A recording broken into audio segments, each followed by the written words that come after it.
Oke, sekarang setelah kita telah mengetahui jenis-jenis API, yang selanjutnya kita coba untuk mengerti tentang manfaat penggunaan API itu sendiri. Kita harus mengetahui untuk apa itu dibuat dan untuk menyelesaikan masalah apa. Nah, yang pertama itu ada interoperabilitas antar aplikasi. Di sini sebenarnya ada banyak, namun saya akan mengambilnya di 3 teratas. Yang pertama itu task division. Di sini, API memungkinkan aplikasi untuk membagi tugas dan fungsionalitas dengan aplikasi lain. Sebagai contoh, suatu aplikasi dapat menggunakan API dari layanan pembayaran pihak ketiga untuk menangani proses pembayaran sehingga tidak perlu mengembangkan sendiri sistem pembayaran dari awal.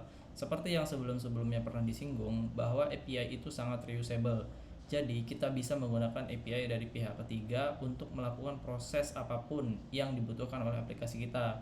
Lalu yang kedua, external service atau penggunaan layanan eksternal. Dengan menggunakan API, aplikasi dapat mengintegrasikan layanan eksternal tanpa harus mengetahui rincian internal dari layanan tersebut. Nah, misalnya, aplikasi e-commerce dapat mengintegrasikan API dari penyedia pengiriman barang untuk menghitung biaya pengiriman tanpa harus mengetahui seluruh detail implementasi logistik penyedia tersebut. Jadi, ibaratnya kita punya sebuah aplikasi jasa layanan antar barang. Nah, kita kan nggak mungkin tahu tuh seberapa jarak yang bakalan diterima oleh customer, karena kita juga nggak tahu customer minta atau beli barang dari aplikasi kita berada di mana. Jadi kita butuh API dari pihak ketiga dari logistik untuk mendapatkan biaya yang dibutuhkan untuk mengirimkan barang tersebut melalui aplikasi kita. Jadi kita mengambil pihak eksternal menggunakan API itu.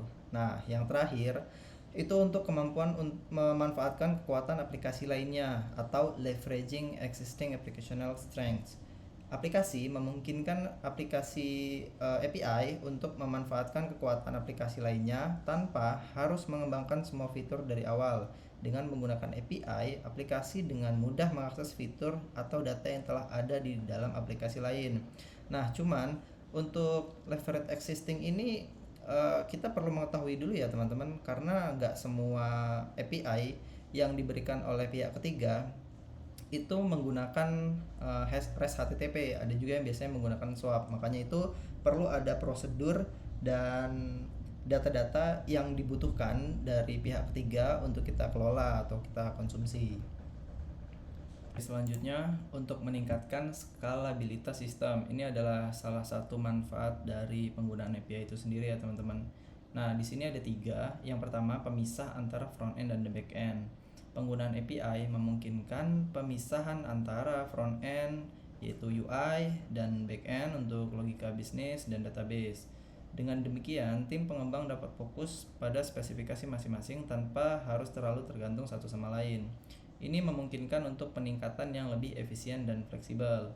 Namun, setiap ada pemisah, selalu ada penghubungnya.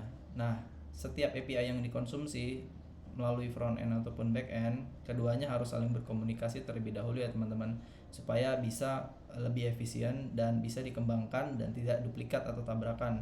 Takutnya nanti dari sisi front end menggunakan API untuk third party, ternyata backend juga dari API-nya mengambil API lagi untuk third party tersebut, kan jadinya tabrakan.